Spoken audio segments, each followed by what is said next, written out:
Rue Bennett is dead, killed by Alamo with fentanyl-laced pills while she was listening to the Bible and hallucinating about her mother. And the most heartbreaking part, she never even knew it was happening. The Euphoria Season 3 finale just answered every question and destroyed every character we loved in the process. Let's break down exactly what happened. Welcome back, everyone. 8 weeks, 8 episodes, and Euphoria Season 3 has finally come to an end with a 90-minute finale that felt like a proper old-school television event. This season was always about transformation and the price of reinvention, and this finale showed us exactly what that price looks like when the bill finally comes due. Rue is dead. Alamo is dead. Nate is gone. And the characters who survived are left picking up the pieces of lives that got completely shattered trying to become something better. I have a lot of thoughts about this finale. Some things I absolutely loved, some things that disappointed me. And I'm gonna be completely honest with you about all of it. Let's break down everything that happened and what it all means. Full spoilers ahead. You have been warned. Let's start with the moment that changed everything. Rue's death. Many of us suspected it was coming before the finale aired, but nobody expected it to happen the way it did. After Faye screamed and alerted Wayne at the end of last episode, Rue managed to escape Lori's place. She even grabbed all of the ID cards on her way out. It looked like she might actually survive this. And then Alamo happened. When Rue returned to him, something felt immediately wrong. He was being unusually warm and kind toward her, telling her she was a good employee, that she deserved a week off, that he'd cover all her medical bills. And then he kissed her on the forehead. That kiss on the head felt like the devil delivering a death sentence, because that's exactly what it was. Alamo handed Rue a bottle of pills for her pain. Pills that were laced with a lethal dose of fentanyl.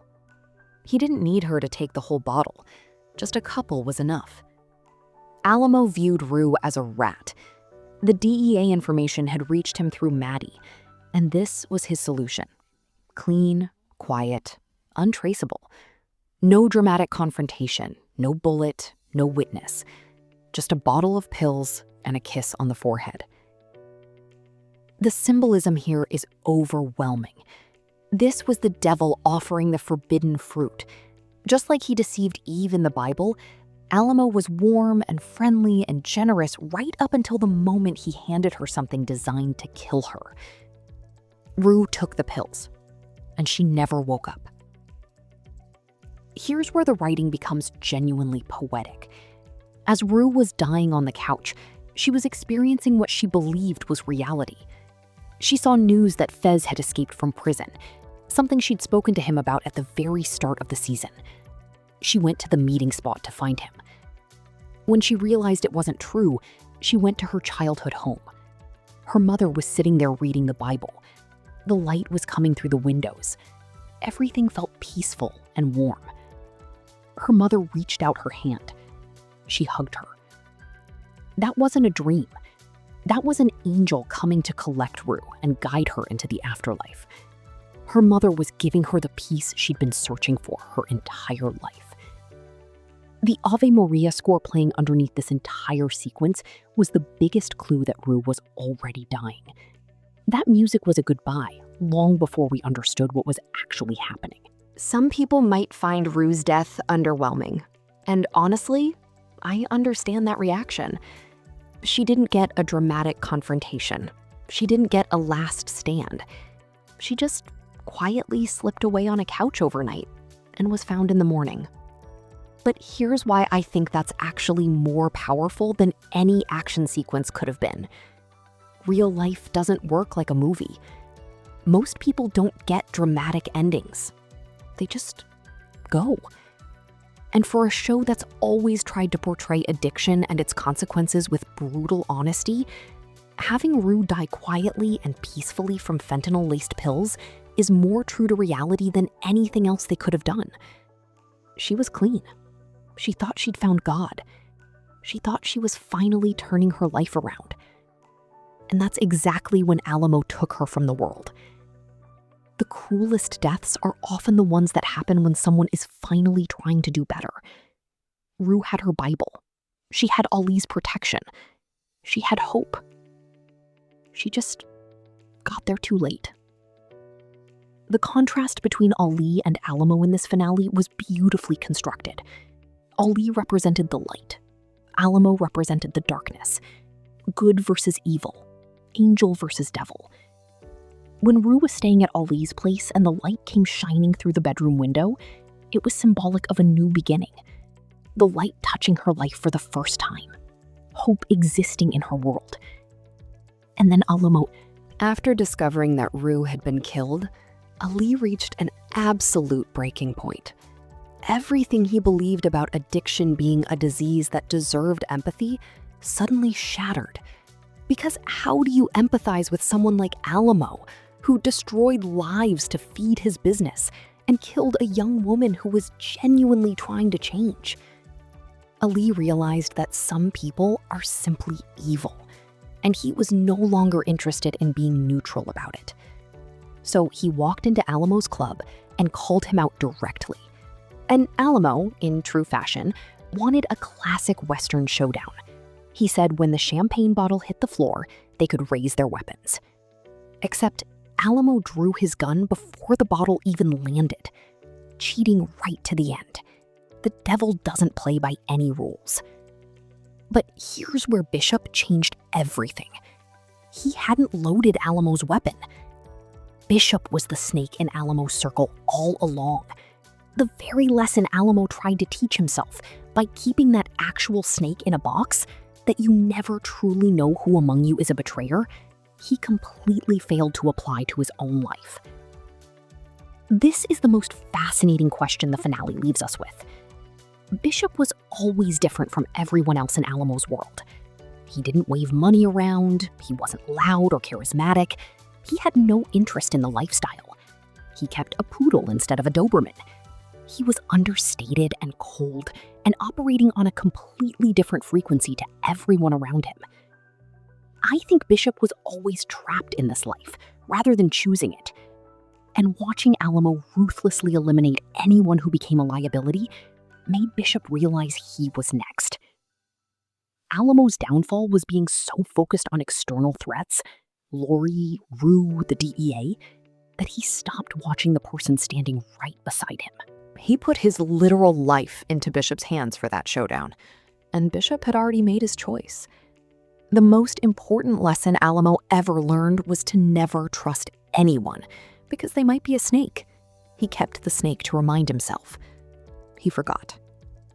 With Alamo dead, both Cassie and Maddy were suddenly freed from debts they thought would follow them forever.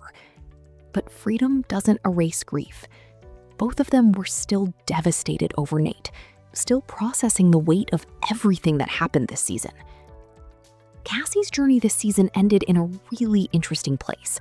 She thought she wanted fame, followers, a TV career, constant validation from strangers online. She chased all of it relentlessly.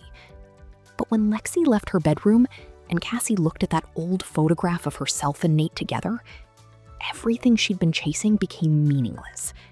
The follower counts, the $50,000 floral arrangements, the online presence, none of it mattered against the simple reality of losing someone she loved. She couldn't even properly grieve because of the debt to Alamo. Now that debt is gone. Now she can finally feel the weight of everything. Maddy's storyline had one of the most chilling scenes in the entire finale. When she went to give Alamo the money, he told her he'd had an epiphany, that he wanted the American dream, white picket fences, a family, 4 children running around a yard, with Maddy. The terror in her eyes was real. She knew exactly what being chosen by Alamo meant. It wasn't a proposal, it was a sentence, a life she had no ability to refuse or escape. When Ollie killed Alamo, you could physically see the relief wash over Maddy's face as she exhaled. She was free. I think Cassie and Maddy's story ends in probably the best place it could given everything that happened. With Alamo gone, the club will likely shut down. I think they'll form their own venture together, managing things on their terms. and Cassie will finally step away from the spotlight she thought she wanted, but clearly never actually needed. The detail of Rue's Bible ending up at Lexi's apartment was quietly one of the most emotionally resonant threads in the finale. Lexi couldn't bring herself to throw it away, so she read it, cover to cover. And she learned something profound from it. Bad things happen. People die. The world is unfair and painful. And sometimes the people trying hardest to do better are the ones who suffer most. But the people in the Bible kept going anyway. That was the point. Life asks you to keep going not because the pain isn't real, but because stopping isn't actually an option. Lexi has carried guilt about Rue all season. She's the one who told Maddy about the DEA, which ultimately contributed to Rue's death, even though she had no idea what would follow from that conversation.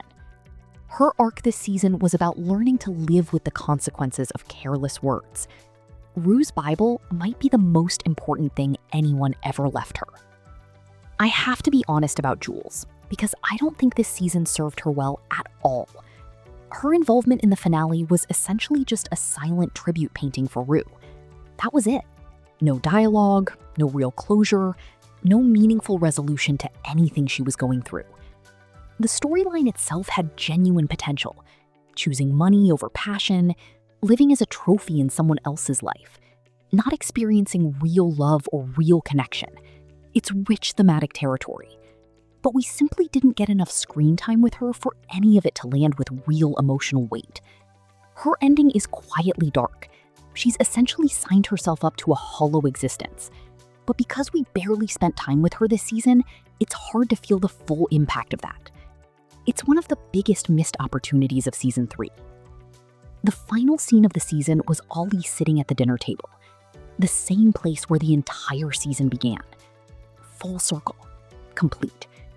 He went to the place Rue described as the most peaceful on Earth, and in the aftermath of everything, Rue's death, killing Alamo, the weight of all those names in his death book, he sat there and finally found that inner peace. The score underneath that final scene was genuinely beautiful. It drew something real out of me just sitting there watching it. And his monologue about fentanyl not being an accident but big business was a direct statement from the show's creator to the audience. This wasn't just a television story. It was a message about something happening in the real world right now. Now, the big question everyone is asking, was this a season finale or a series finale? In my honest opinion, it has all the hallmarks of a series finale. Rue is dead. Nate is dead. The two most central characters in the show's history are gone. I genuinely cannot picture how you rebuild a new season around their absence when so much of Euphoria's DNA was built around them. There's also the practical reality that the actors behind both characters have extremely demanding schedules elsewhere. It felt like a farewell for both of them, planned and deliberate.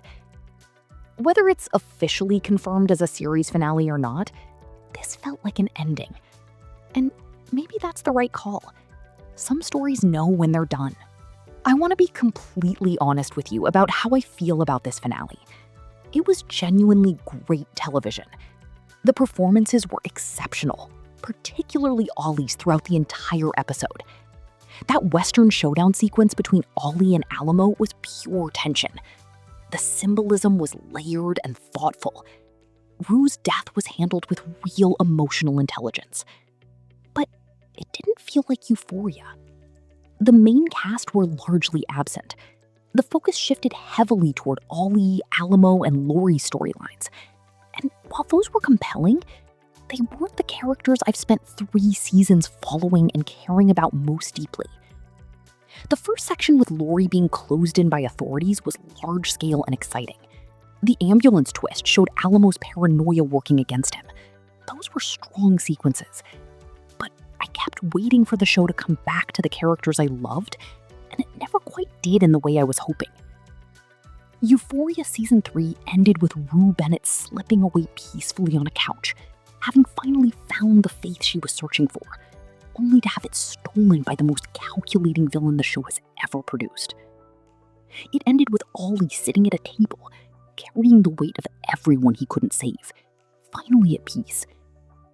It ended with Cassie and Maddy and Lexi picking up the pieces of lives that got shattered trying to become something different.